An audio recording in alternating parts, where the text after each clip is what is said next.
So this might actually be the last time, at least for a while, that I use myself as a reference for one of the main characters. Originally, this was supposed to be a small, simple series I could put together while I'm working on a bigger project. But in typical me fashion, it got a bit out of hand.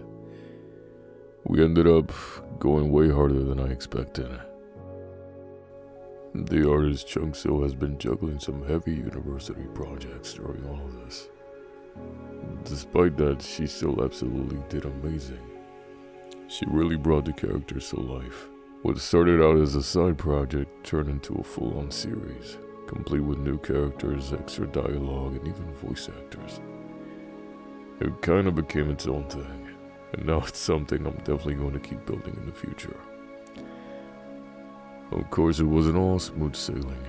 We were experimenting with a lot of new stuff, so there were bound to be some hiccups. Like Julius here at one point had 4 sets of ears.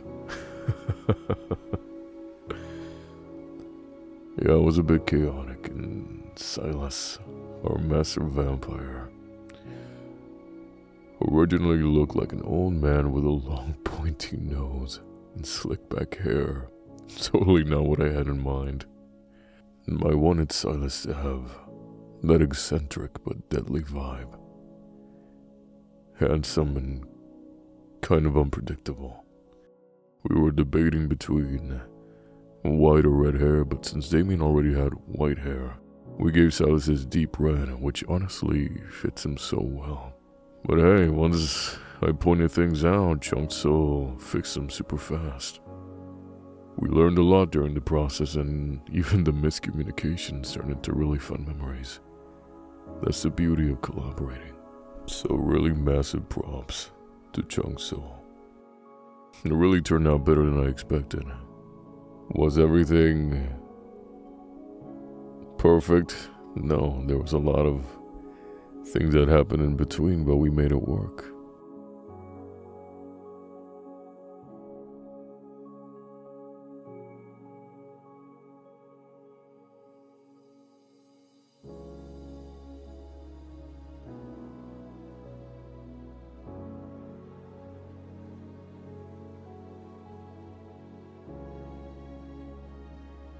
Alright, so this scene only exists because I once again miscommunicated what I wanted. The original plan was for Julius, Robert, and Ophelia to barely escape from Ulrich. Julius was supposed to get them all out, and Robert would be the one who gets hurt along the way. Sorry, Rob. But apparently what I wrote and what I said were 2 very different things. Because when Chung-So sent me this scene, Ophelia was bleeding, holding Robert like it's a dramatic season finale. I just stared at my screen like, that's not what I said, but also, this is kind of better. So then my brain went into overdrive. I rewrote everything I'd already recorded, threw out half my script, and turned this into Silas's big dramatic entrance. I wanted him to come out all playful, but deadly. Greetings, my hairy little campers. I am Silas, and I do so enjoy playing with my food. Like the guy who smiles while planning your funeral. You know the type. Now this moment became about despair.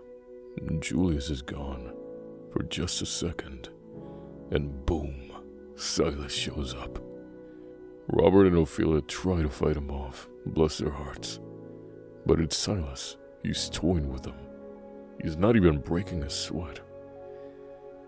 And now Ophelia's left trying to wake up Robert while bleeding herself. Silas is in the background enjoying this way too much.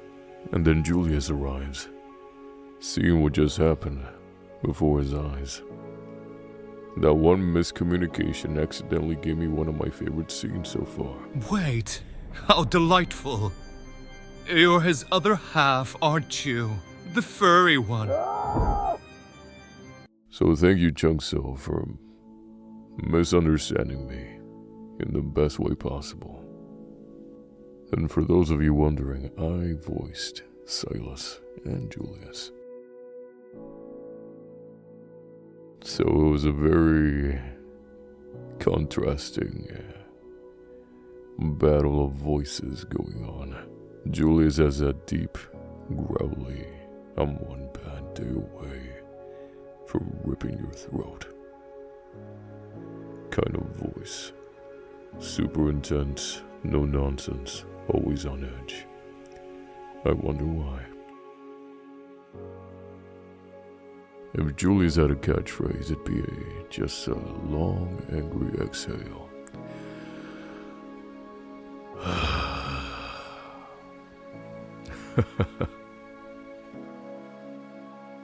And then you got Silas, who's basically the opposite, smooth, playful. He talks like he's permanently amused. And Loki planning something devious. You know, like a guy who'd stab you but make you laugh first. Total chaos energy meets unbothered chaos energy. Honestly, voicing both was such a fun challenge because they're two sides of the same messed up coin. Both dangerous, but with completely different flavors, and that contrast really made this scene hit harder. And that's it. I know the channel's taken a bit of a new direction lately, and I just want to say to everyone who stuck around, supported, commented, watched, shared, thank you.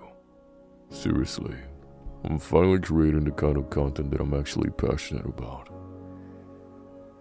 It's storytelling that's kind of like reading a manga while watching an anime.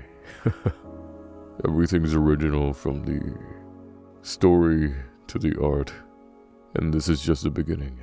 Also, new merch for this series drops tomorrow, and I'll be posting about it, so keep your eyes peeled. And don't forget to like, share, subscribe, leave a comment. Let me know what you thought of the series, your favorite character, or even which voice gave you chills. I will read every single one and respond as best as I can. Until the next one.